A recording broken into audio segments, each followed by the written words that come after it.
Hey everybody, welcome to the Edge's Facebook page's #1 show at this particular time. 3 to 5 things we didn't have time to talk about today. I am your host, Fred Kennedy, and boy oh boy, do we have some controversy for you this afternoon. Oh, by the way, first of all, I'd like to thank our sponsors for today. Train Like Heroes, 400 Monarch Avenue in Ajax, Ontario, Durham region. It's a swell place to raise a family. My buttocks is really sore right now because yesterday I did walking lunges with a barbell that had weights on bands, and so they would bounce around.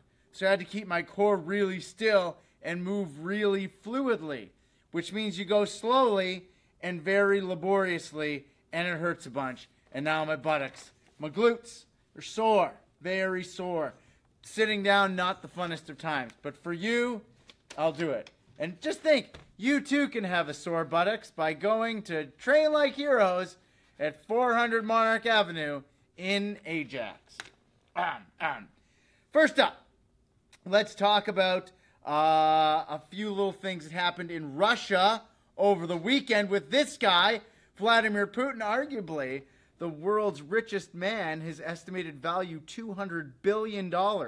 More than Bill Gates and that guy who founded Amazon's wealth put together. But the thing is, with Putin's wealth, a lot of it is kind of like under the table. So they can't really say, but they estimate that he's worth about $200 billion. Over the weekend, kicked out more than 700 United States diplomats from Russia in response to sanctions that were placed against them by the United States due to tampering with the U.S. election. Here's the thing.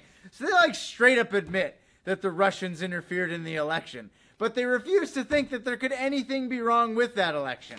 Does that not make any sense? If this was a junior high, they'd just have a new student council election. That's what they would go back to old-fashioned paper ballots. But what's weird about this is they're saying that more than 700 U.S. diplomats got kicked out of Russia. But there's only 400 diplomats from the United States in Russia. Maybe some of these diplomats aren't actually diplomats. They're just Russian spies. They're like, yeah, I'm a diplomat. I'm just going to go to the States now and be a diplomat over there. But there's actually, as I was digging into this, there's a few recreational sites outside of major urban centers in Russia owned by the American government that are used as relaxation spots for American government workers that are over there, which is nice so that when you're in Russia, you don't have to worry about being shot by former Spetsnaz Russian mafia dudes, No. All right. But here's the thing. This could ignite a new Cold War, because they're also including the fact that the Russians are still committing to military actions in the Ukraine, although they say they're not, as well as stuff that's going on in Syria and all that stuff. But this could lead to a brand new Cold War. Now, I grew up in the midst of the Cold War, not quite as bad as my parents did, doing duck and cover drills in schools. Because if there's one thing that's going to protect you from an atomic bomb, it's hiding under a desk. You'd all die. That's the joke. But the thing about the Cold War that was good, and they touch upon this in the amazing Alan Moore comic book, The Watchmen, is that humanity really only gets united when we're united against something else. That's sort of a tragic part of the human condition.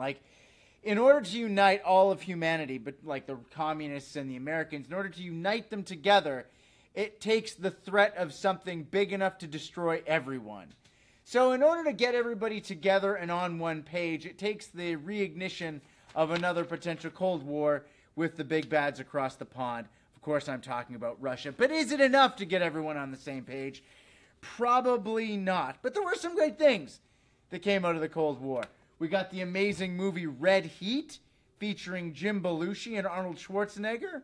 We got Rocky IV, and probably the best thing that happened out of the entire Cold War was the space race. It came down to the Americans getting someone on the moon before the Russians, and they did. The Russians, of course, got a human being into outer space first, Yuri Gagarin. They also launched the first satellite. Sputnik, they got the first dog. Laika. Here's a great thing about Laika. On Sputnik 2, they launched a dog into space that just went into space and then just continued to orbit forever. They also had the first woman in space, was also Russian, Valentina Tereshkova. Some good space things there. So is it that bad to have a Cold War? Not really. Not really. Unless it ends in nuclear war, which is, of course, what the big threat of the Cold War was the principle of MAD, mutually assured destruction, which is another sad thing about humanity. The only thing that kept them from going to war was the very real possibility of complete and total and utter nuclear annihilation. Let's move on to something more positive over here. Look at this wonderful lady here. And look at that fridge. What's that in the fridge? Is it a lot of Capri Sun bags? No, it's milk bags.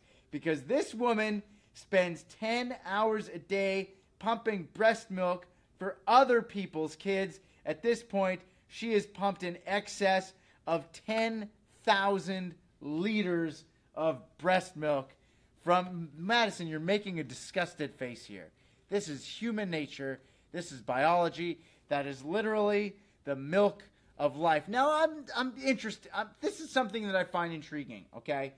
There's a great documentary called Cowspiracy, and it talks about how industrial agriculture is probably the worst, industry out there for the environment. You want to talk production of greenhouse gases? All the cars on the road can't compete with the cows in the fields that are farting all the time. Literally, cow farts are destroying the environment. That's the way it is. We grow all kinds of cows because we want to eat them. But what if we stopped having so many cows? You know? We stopped having so many cows, and instead, we just milked all kinds of people. We had people milk. Stop being grossed out by this. Think about this. Do you drink cow? You put cow's milk in your coffee. You milked the teats of another animal to make food out of it, but doing it with people for some reason disgusts you? Because I got news for you. You evolved to eat people milk, not cow milk. But for some reason, well, sheep's milk cheese is good. Goat's milk is good. Cow's milk is also good. People are gross, though. You don't know what they're eating. Well, that's what I'm saying. Cows eat healthier than us. No, cows do not eat healthier than us, Madison. If we got people and we put, like this woman, 10 hours a day, she milks and then sends it to people that are unable to breastfeed their kids but still want to give their kids breast milk. That should be a job. That should be a job. We could have people whose job it is to make milk for all kinds of stuff. Maybe ice cream. There was an ice cream store in the UK that was selling human breast milk ice cream. And honestly, I don't get the big kerfuffle over it. Have people milk. People cows. That's a great job. You could make a lot of money. You know, people say, oh, they're just naturally good at it. You literally have a job you're naturally good at. I would love to be able to just sit around and be milked all day. That's my dream. If I was a man milk donor, just a professional sperm donor, that was my job, it'd be the best. Trust me, when I was 15, I had the output of a professional sperm donor. I'm not there anymore. But I'm assuming the quality, I bet you the quality of my sperm isn't as good as it was when I was 15. I've been going downhill. I'm smarter than I was at 15. Because I'm glad I didn't have the internet at 15. I would probably said a lot of dumb things on the internet. Because that's what you do when you're a dumb, insecure male and you're young. You just say dumb things. But now I'm older, and I've been emotionally crushed by my wife enough times that I have no self-esteem or will to fight anymore. So I don't say dumb things on the internet anymore. But my sperm count when I was 15 was amazing. I was just chugging it out. It's unbelievable. But yeah, that's what I'm saying. We should have people cows. Moving on. Porn is... Great poster. Timely as well. Last night's episode of Game of Thrones was fantastic. Am I right? Madison, did you see it? Do you watch Game of Thrones? You don't, you're the worst. It was a great episode, and you should really have enjoyed it because it had the best closing line of any episode of Game of Thrones yet. Period, bars down, hands down, all the downs together. This is Queen of Thrones, the Brazzers Triple X porn parody of Game of Thrones, which is also really good with its plot. But the thing about porn is ruining sex for people. And the reason it's ruining sex is because it's giving young males an improper view of giving women an orgasm. You've got to remember that to give a woman an orgasm is a complicated, arduous, confusing task. It's very difficult. Lots of turns, lots of moves, songs, scents, the right amount of candles in the room. It's difficult and confusing. But guys watch these porn movies and they have this idea they just got to like stick it in there and make a dumb face like my face. No, don't. That's not doing it. No one's happy about that. But guys, when they're young, they see that and that's what they think. This visual is the closest visual metaphor for how to give a woman an orgasm there is. Those are all the steps that you got to do. Unlike the male orgasm, which is pretty much just a straight line. Notice it's going back and forth because you just go back and forth. Metaphorically. That wasn't a sexual gesture, by the way. It was. That's really all you do. It's very simple. It really is like the penis is like a hammer. You just do one thing with it. Well, you also pee out of it, so you do two things with it. But there's not a lot you can do with the penis. It's just there. But the vagina and all the other parts, inside, outside, around, it's wild. It's as confusing as the plot lines of Game of Thrones. But yes, in the end, guys are getting sad because they watch porn, and it's bad for their self-esteem because they don't know how to give a woman an orgasm, unlike the guys in porns who just kind of like stick it in there and things just kind of happen. It's not real life, guys. It's fake. It's fake! Moving on. Oh, man. Spawn! Dude, first of all, Spawn number 8, the cover, is a parody of a Spider-Man cover. Probably like the most classic Spider-Man cover Todd McFarlane ever did. But Spawn is returning to the cinematic universe, which is amazing. Because Spawn, they actually did a movie of Spawn back in the summer of 1997. A lot of people kind of crap on it now. No, it's not the best. It's not the best. But it came out at a time when there were no real comic book movies being made. It was one of the trailblazers, just up there with Blade is another movie that everyone seems to conveniently forget about it, even though it also is very good. But yes, Spawn, returning to the cinematic universe. For those of you who don't really understand what Spawn is, yes, Spawn, the movie, they're making another one. That's the way he looked. Was it Michael Jai White? Yeah, Michael Jai White played Spawn. Love that guy. Fantastic in Black Dynamite. Another great movie.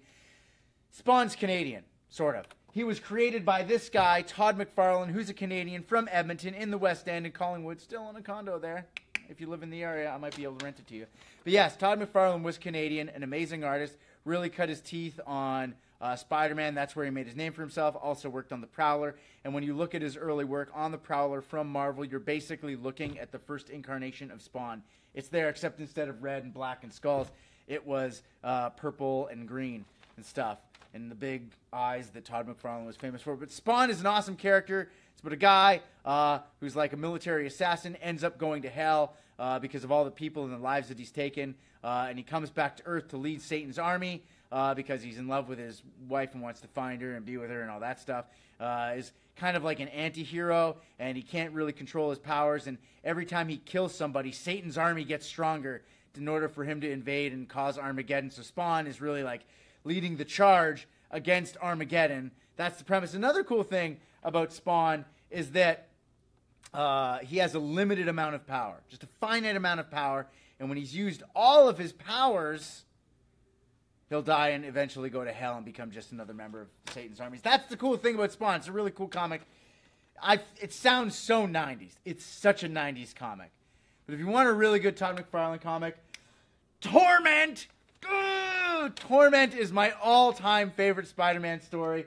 It is kind of hokey. It is kind of cheesy. But it's so cool because it incorporates Kraven and the Lizard. Yes, Kraven, after he killed himself, comes back from the dead, missing like half his skull. And the way Todd McFarlane draws it is just magnifique and incredible. The way he does the Lizard, it's really good. And by that, it's so 90s. It's so early 90s comics.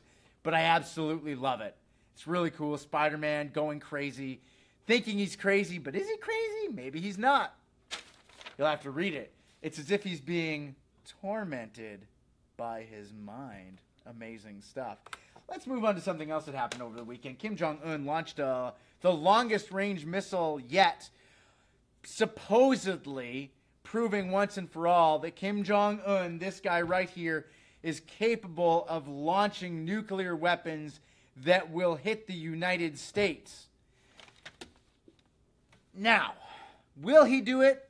I really don't know if he will do it, because he's a really crazy dude. And that country is a messed up place. But if Kim Jong-un launched a nuclear weapon, would it be a bad thing? Would it? Obviously it would be a bad thing.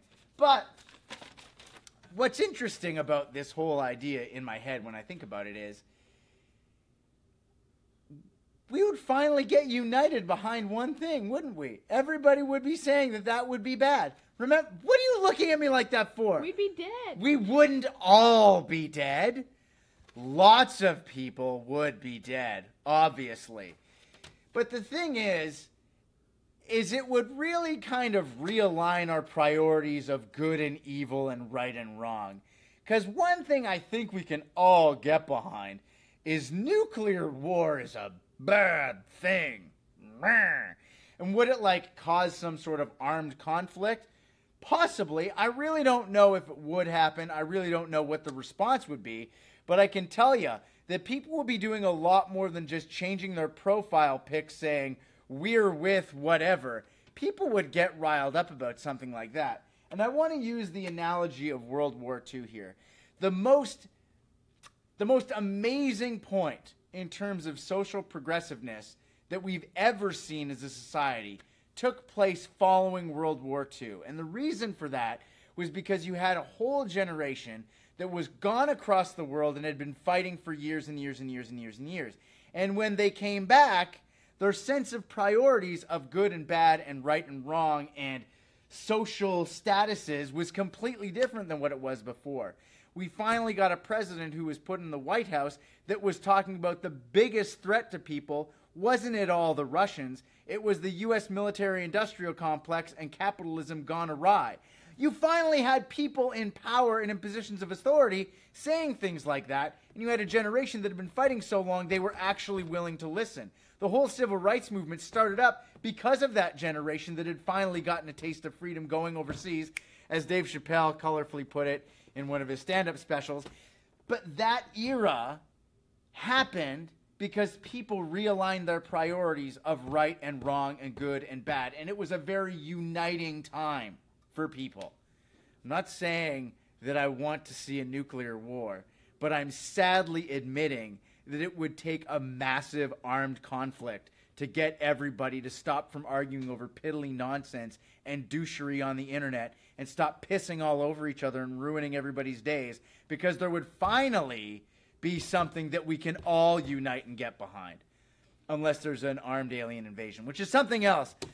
What, Madison? I was going to say that. I was gonna say What? we need Alien instead. invasion. That would get the whole human race. Yes. Good. Thank you. I'm done now. Forgot what it was I was going to do here. But have a great day. And I don't want you all to die in a nuclear holocaust. Okay, that's how I want to finish on that note.